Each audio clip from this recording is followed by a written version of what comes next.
Previously on Rome, rise and fall of an empire.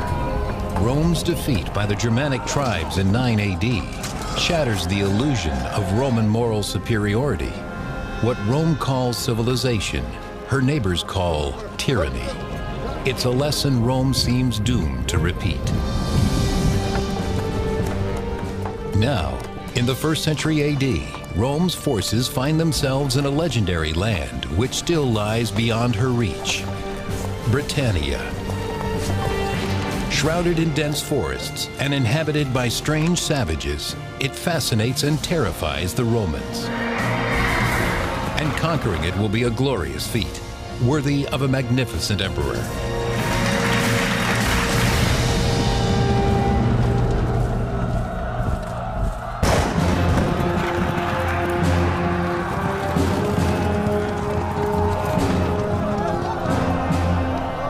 For 6 centuries, the Roman Empire bends the ancient world to its will. By the 4th decade AD, it stretches from the sands of Arabia to the rocky coast of the North Sea. In every corner, it seduces its enemies with trade and luxury, all backed by the iron fist of the most disciplined army ever known to man. The Romans like to think of themselves as bringing civilization to other places. They were proud of the fact that they were governing well. They believed that Jupiter gave them this power. Governing is their real strength. Romans believe that this godly power is vested in the emperor, but not all emperors are divine. In 41 AD, the excesses of Emperor Caligula shake Rome to its core. Caligula was a spoiled brat. He may also have had mental illness. We hear the stories about his naming his horse a consul, for example. He builds bridges just so he can ride his chariot across them. I mean, he does these bizarre things and just to have power, to show that he has power. Significant numbers of those people very close to him began to feel that they were just in danger, that the emperor was too unstable, too paranoid, and probably just plain too crazy. Members of the elite militia, known as the Praetorian Guard, decide that Caligula must go before he turns on them. They make their move as the emperor returns from an afternoon of gambling.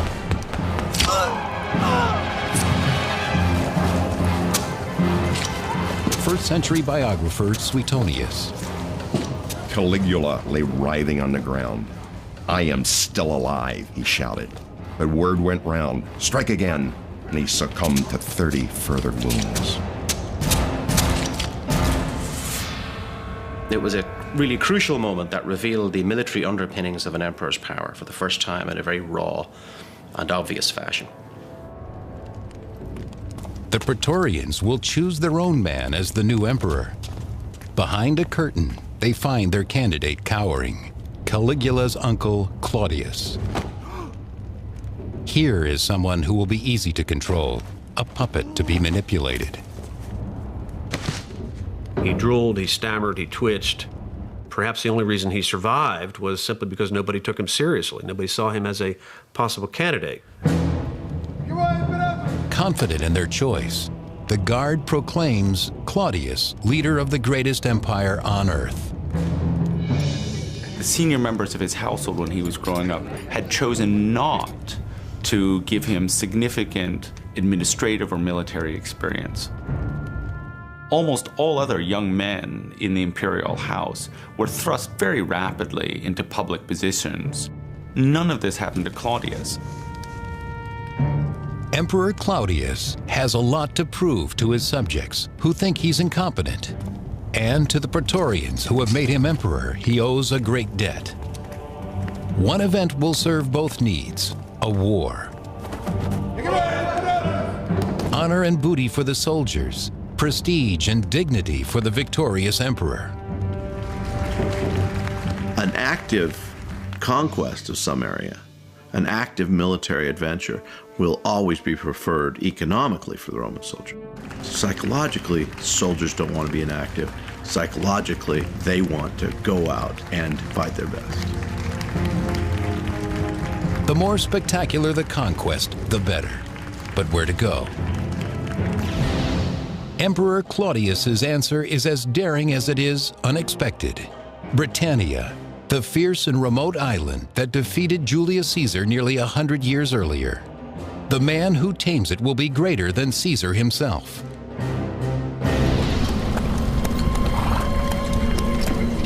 To lead the expedition, Claudius chooses Plautius, a distinguished senator and well-established commander.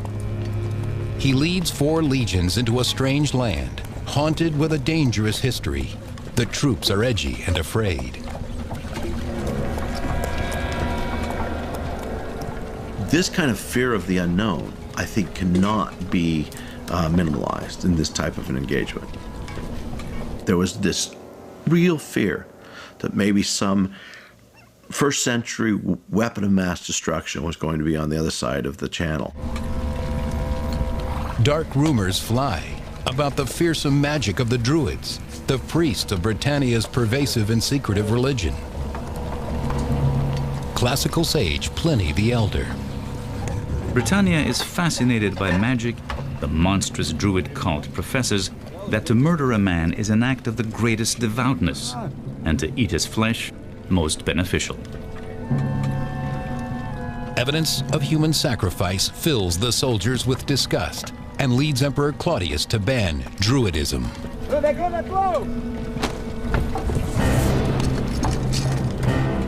For any religious cult to be suppressed, they had to be doing things that the Romans didn't like.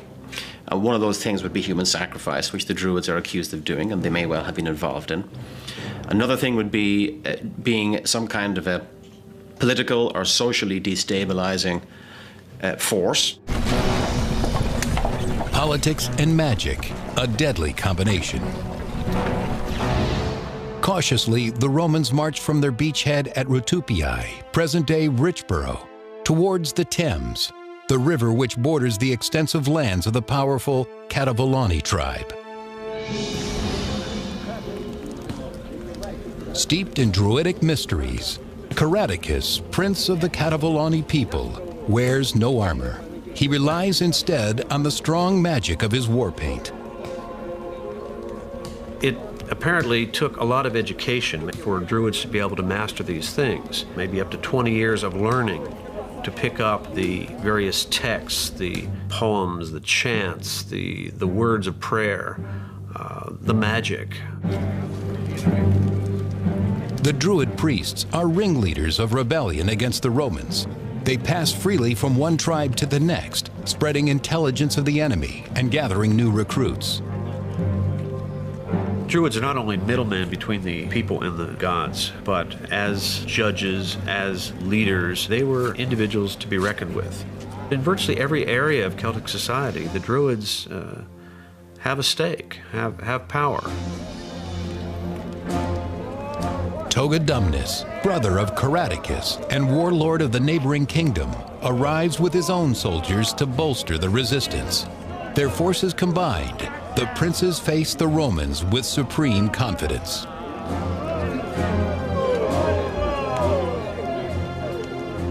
The British hadn't been conquered the last time the Romans had come over. And of course, they were fighting on their home turf and knew the territory, and they had had some experience of observing the Romans in action. So for all these reasons, they may have felt some confidence in being able to destroy the Roman forces when they arrived. Wales had the harshest of terrain, and it also had the fewest people. But there were people who were more warlike than some of the others.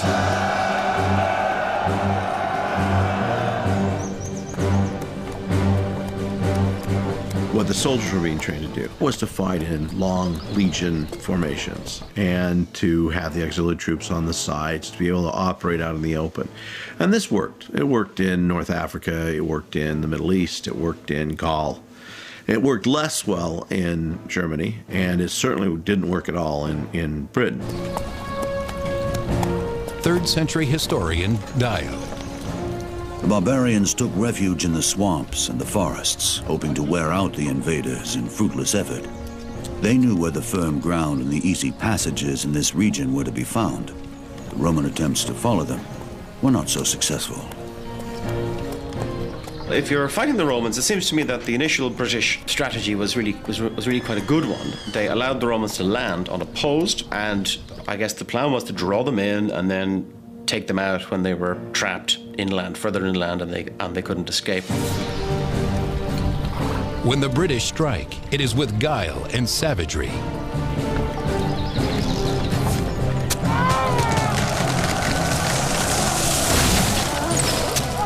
The disciplined Roman soldiers is well known and well documented. The fact that Roman soldiers can stay disciplined even in the midst of the worst battles is remarkable, and certainly denotes a military skill of leadership and of training that establishes the Roman soldier as the finest soldier on earth at that time, perhaps in all of history.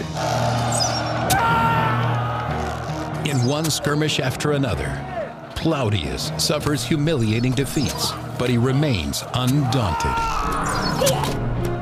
The Roman army, above all, was patient. There's no question the decisive victory here. This was going to be a campaign, and the campaign was going to take long. After all, where did the Romans have to go?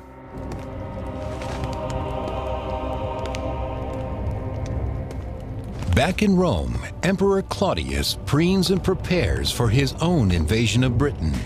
Soon he will personally see to her surrender. For the first time in his life, he tries on the garb of a warrior. He needed to establish his military credentials. This was an essential part of being in the public eye in ancient Rome, was to be militarily efficient and to have some achievement under your belt, preferably victory over some foreign enemy. Claudius plans to overwhelm the barbarians with the most destructive and imposing weapon of the classical world: battle elephants. They will announce the grand entrance of the emperor. Then Claudius will teach the Britons to grovel before the almighty Roman Empire and claim a piece of glory for himself. He orders a special force of provincials to launch a sneak attack across the River Thames. The Roman army was composed of more or less two kinds of soldiers: those whom they called legionaries, who were Roman citizens, and those whom they called auxiliaries, who were recruited from subject populations. So Plautius has these auxiliaries swim across the Thames, not because the Roman soldiers couldn't have swum across the Thames. It's just, if it's more dangerous, if there's the potential of losing a large number of regular troops, why not let the auxiliaries do it? Like all Druids, the warlords Caraticus and Togodumnus hold water sacred, believing the mighty river protects them from their enemies. Not burdened by this belief, the Roman auxiliaries cross silently and unseen. They proved to be very good at discerning what types of armies they were facing, how unified those types of armies they were facing, what their arms and armor were. So they operate as scouts and seemed to understand a little bit better who they were encountering and what the numbers were. Having learned what they need to, the auxiliaries kill the barbarian horses, cutting off any possibility of a fast retreat.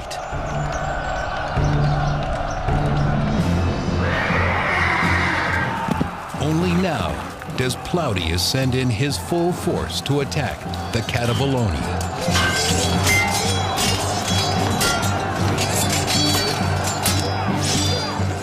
The troops are fighting out hand to hand. It does become a big melee where you're just trying to use brute force to overwhelm the enemy, to scare them, to frighten them, to force them away, and then pursue them. But on the second day, the advantage tilts towards the Romans. The Roman army would emerge hale and healthy at the end of a day and able to fight again, where the other side was reeling from the psychological, emotional, and otherwise effects of the devastation the Romans wreaked on them.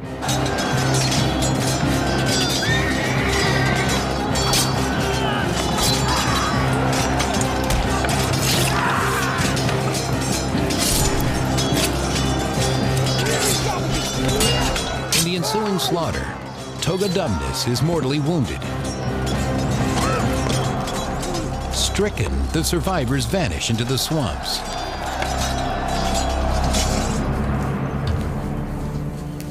The families of the Druid leaders awaken to a new reality. Word of the catastrophe triggers a panic and a scramble to escape. Caradicus and his family must also flee, or face humiliation and slavery at the hands of the Romans. When the Romans won a significant military victory, the general was traditionally awarded the right to hold what we think of as a ticker-tape parade, what they called a triumph. If possible, the leader of the conquered forces was marched throughout the parade to display in his or her person the subjugation of the foreign people. And traditionally, that person was then executed at the end of the parade as an enemy of the Roman people. Caradicus has no intention of being a Roman trophy. Swearing revenge, he gathers his supporters and leads them on a long journey west to the rugged hill country where the heart of the Druid establishment lies. Caradicus correctly assumes that the Romans will not follow. Instead, they plant themselves on the banks of the Thames.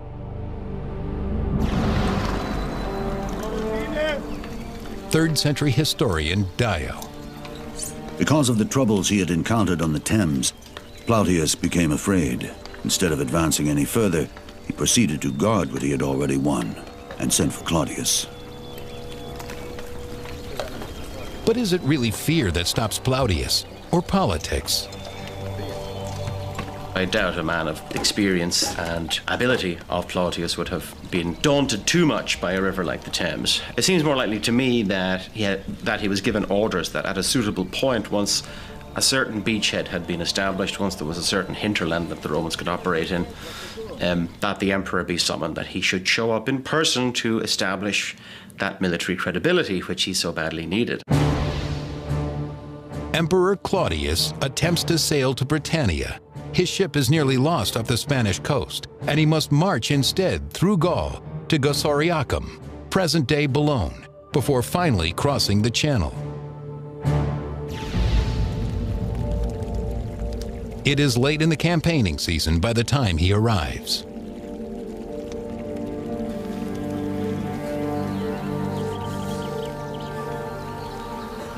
We know that the emperor showed up in style. He came with cohorts of his personal bodyguard, the so-called Praetorian Guard, and he also came with elephants.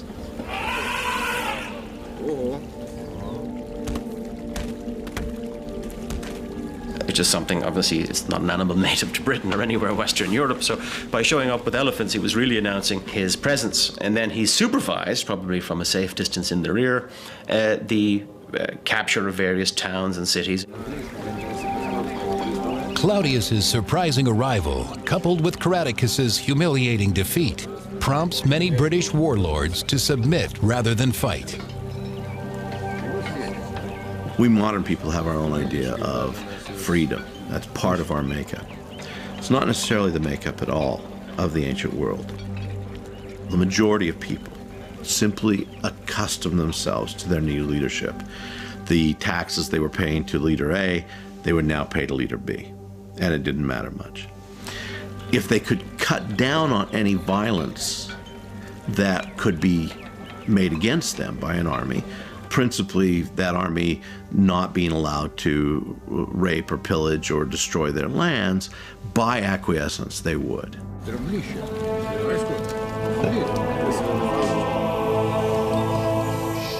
To resist the Romans or collaborate. In the northern kingdom of Brigantes, the decision looms like an ominous shadow. The choice will be made by their powerful queen, Cartimandua. The British were willing to stand up behind women who must have been very powerful personalities, who must have had powerful menfolk that they were attached to, I think, who established their status. And then they must have been able to, by dint of force of personality, charisma and so forth, rally their people behind them. The queen's husband Venutius has no doubt about which way the Briganti should go. He opposes the Romans with all his heart.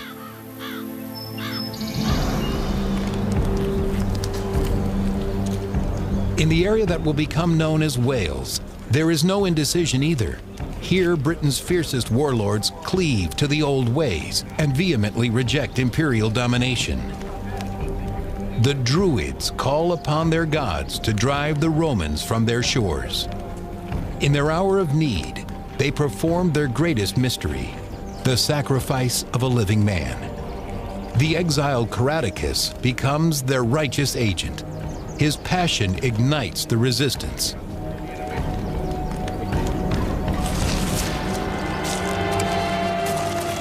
He was able to combine some of these very disparate tribes of people into an anti-Roman stance by creating a common enemy.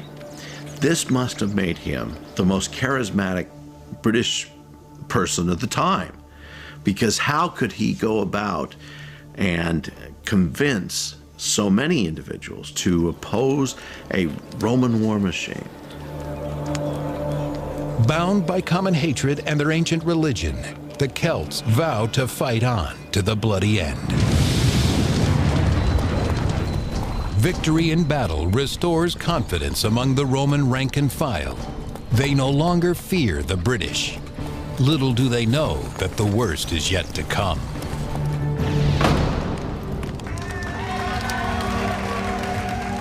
After only 16 days in Britain, Claudius returns home.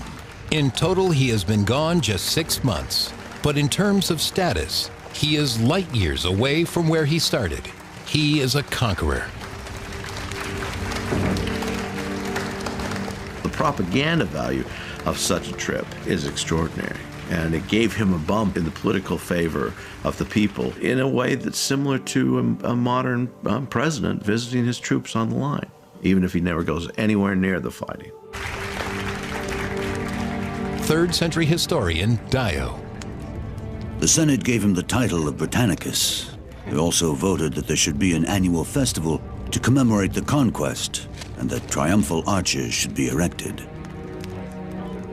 The stunning monuments known as triumphal arches stand as much as 70 feet tall.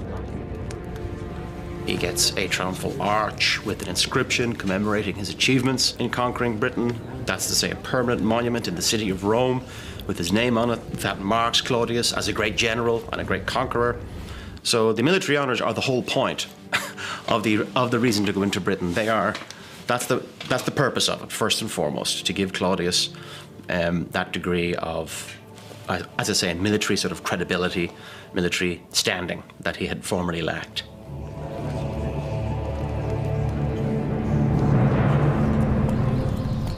To Plautius, whom the emperor leaves behind as governor of Britannia, the celebration must seem premature. Anytime the Romans step outside their zone of safety, they become targets of well-orchestrated guerrilla attacks, inspired by Caradicus, the rebel leader.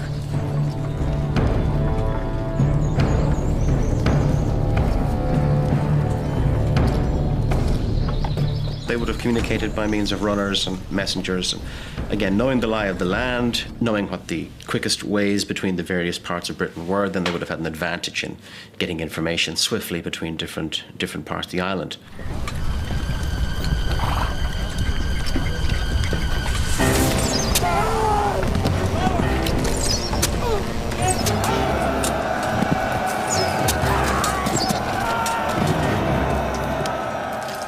Some of the greatest ambushes in history have come from simple logs being rolled down or stones being rolled down onto soldiers below from the mountain above. So here's the Roman. He has his conventional spear, he has his short sword, he's used to close fighting, and suddenly he's having rocks pelted on him, he's having spears thrown at him, he's having axes thrown at him, he's having trees rolled down on him. All of these things take their toll.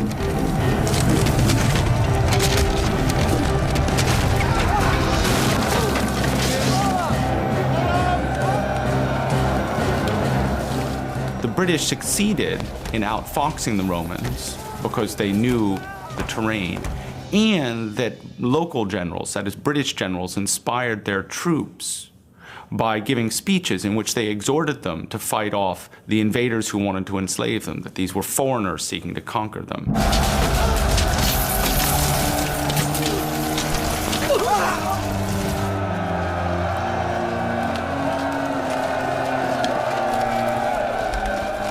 Caractacus was very effective at fighting what we call a guerrilla warfare. The Romans probably called it terrorism or insurgency, but he would have called it resistance, and this was fairly effective.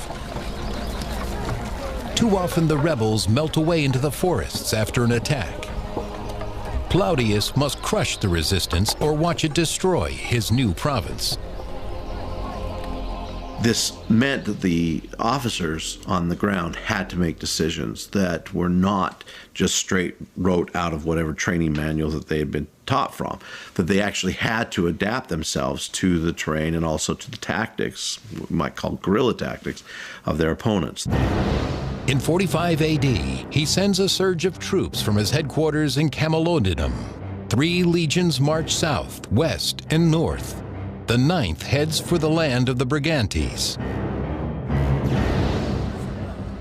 The courageous Brigantes control the North Country, an important buffer from other barbarians. For the Roman ambassador, the cooperation of Queen Cartimandua is key. You're trying to divide and conquer. You're trying to separate and isolate individual groups, subdue them, and having friends on the home fields is a big advantage. Cartimandua accepts the imperial offer. After all, with a legion on her doorstep, her options are limited. What good are you doing for your people if the choice is not between freedom and conquest, but between collaboration or destruction? For somebody like Cartimandua, collaborating with Rome allowed her to remain in a position of authority and to risk a great deal less, perhaps personally, than she might have if she'd tried to fight. Venutius, the queen's consort, vehemently opposes her decision, and he is not alone. It's to the Romans' advantage to have these arrangements. Now the problem, of course, is that sometimes, as with Cartimandua, you get a split internally where her husband turns against her. Venutius chafes on his short leash, but for now, he suffers the queen's will.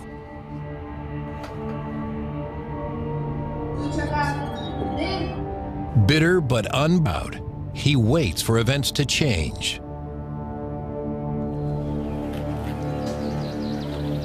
The Romans roll across the country, subduing one village after another.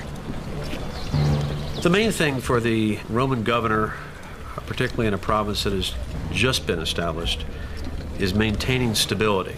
He has to try to make links with the local community.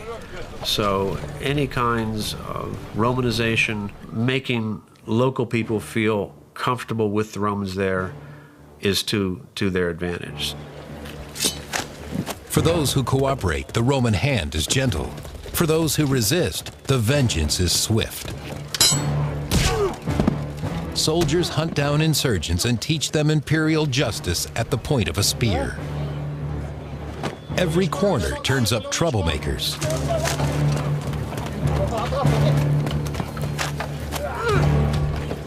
But the legionaries find potential converts too. Slowly but surely, they expand Rome's domain, winning hearts and minds as they go. In the arena of Roman politics, General Claudius is a hero. 4 years after the invasion, a grateful Claudius calls him home.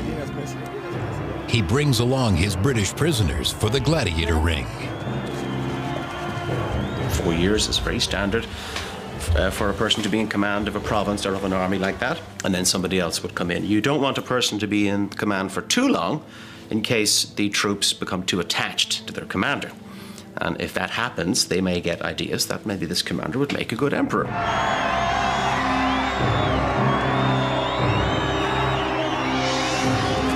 3rd century historian Dio.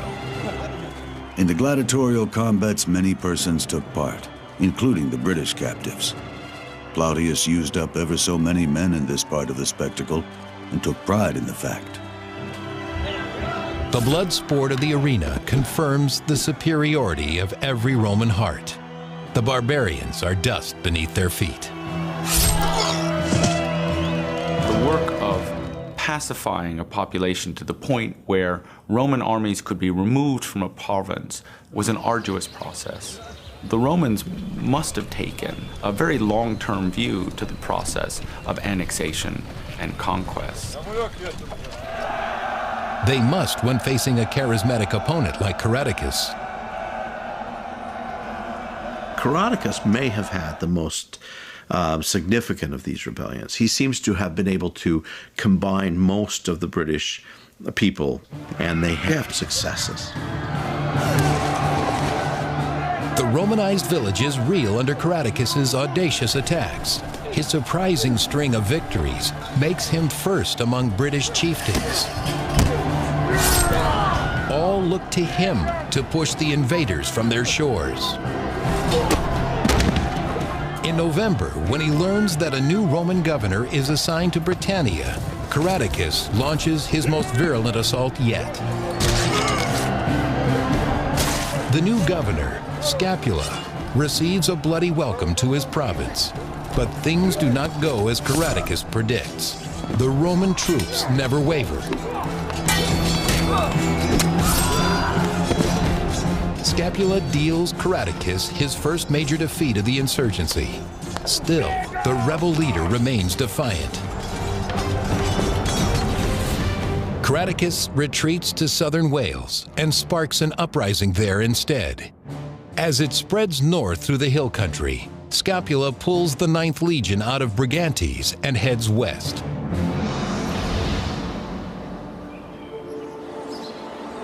All he finds are women and children.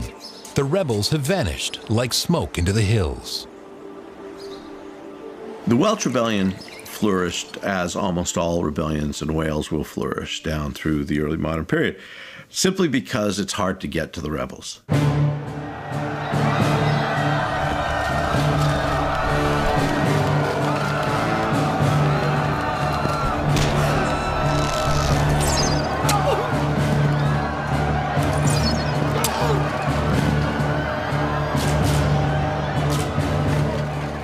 Now they have to go into the mountains and the woods and the islands and find where these rebels are and then take them out.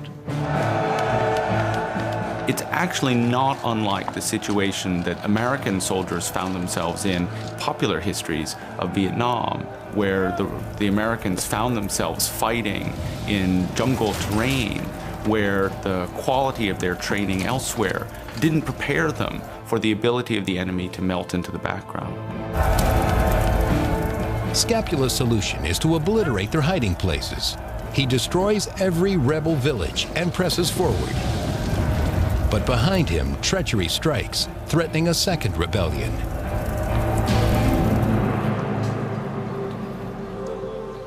In the forest of the Brigantes, the Druids are gathering. The people of the Brigantes see the Romans heading into Wales, which is very difficult territory, and said, well, this is a good opportunity. I mean, when they're busy over there, we can cause trouble in the rear and perhaps gain an advantage. Maybe if they're caught between two forces, they'll be destroyed. To make this second rebellion work, one noble is vital, Venusius, husband of the collaborator Queen Cartimandua. Venusius, Cartimandua's husband, of course, was a significant figure. He didn't hold a hereditary position in his own right, but he was perhaps the most highly visible male leader in the kingdom.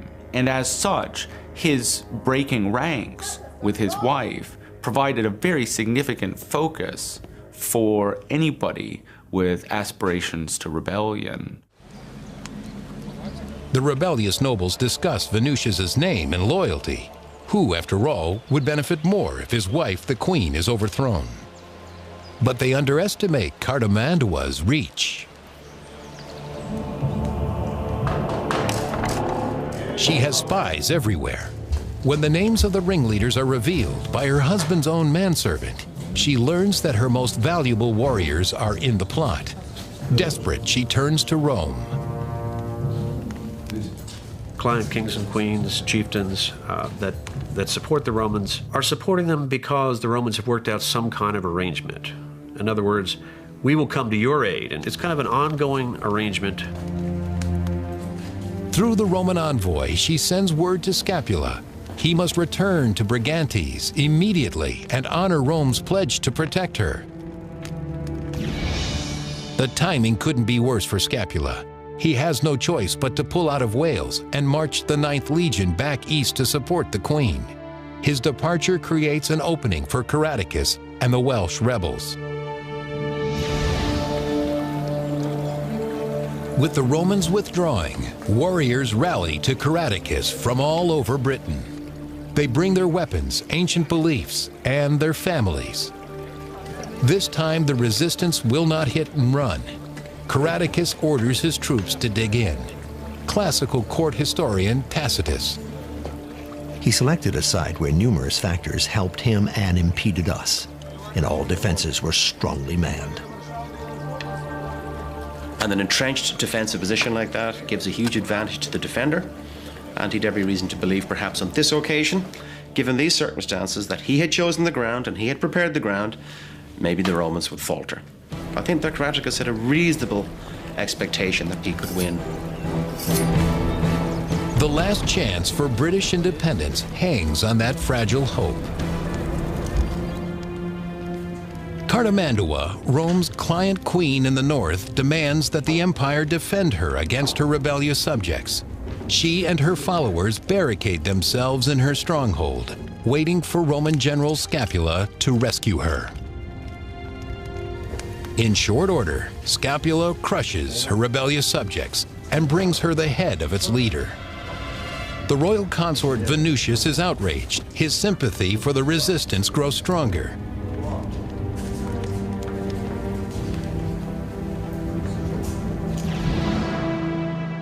At last, Scapula marches to Wales with the 9th Legion once more. Desperate to finish off Caradicus, he doubles his troop complement, ordering the 20th Legion out of Camalodunum as well. In 50 AD, with the honor of the empire weighing on him, Scapula leads thousands of the most highly trained men on earth against a well-entrenched and determined enemy. It might have been possible for a man like Scapula to persuade Claudius that failure under the particular circumstances would have been acceptable.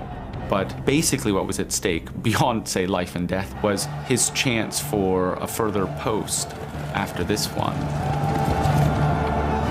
Failure is not an option, but victory will not be easy.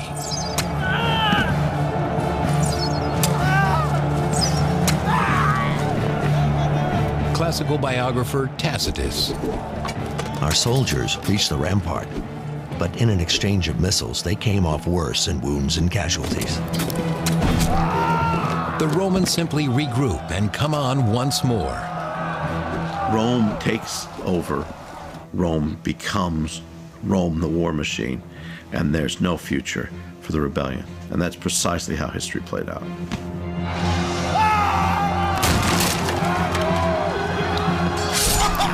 So they really wanted to get to grips with the Britons and finally end this thing. And the vehemence and ferociousness of their assault was such that the Britons were overwhelmed. The luckiest have the good fortune of a quick death. The rest are soon captured. Humiliation, slavery, and ritual murder await the captives. To his horror, Caradicus realizes his wife and children are among them. Caradicus himself escapes. Remarkably, he flees all the way to the kingdom of Brigantes, even though their queen, Cartimandua, is a Roman collaborator. Cartimandua's husband, Venutius, is a known patriot and opposed Cartimandua's collaborationist policies with the Romans. I would suggest that Caradicus fled not to Cartimandua, but to Venutius, in the hope of perhaps gaining his support, maybe convincing Cartimandua to turn, finally. Cartimandua does not bend. She is Rome's creature. The queen trades Caradicus, the hero of the resistance, to cement her position as a friend of Rome. The betrayal disgusts her husband Venutius. Paraded through the streets of Rome, Caradicus and his family thrill the citizens. classical court historian Tacitus. The reputation of Caradicus had spread beyond the islands and through the neighboring provinces to Italy itself. These people were curious to see the man who had defied our power for so many years. Even at Rome, his name meant something. This was the symbol of their victory. You know, here's the enemy chieftain marching through our streets in submission. What normally happened to enemies of Rome was that they were brought into the prison and put into a pit and strangled. But in this instance, it didn't happen. Instead, Caradicus was led to Claudius sitting on a large raised sort of a tribunal or dais, and he gave a stirring speech. And if we believe Tacitus, the speech was about the need to resist domination, and that if he allows Caradicus to live, that he would be a living symbol of Claudius's clemency. To bestow mercy implies superiority, and above all else, that is how Romans see themselves, as superior.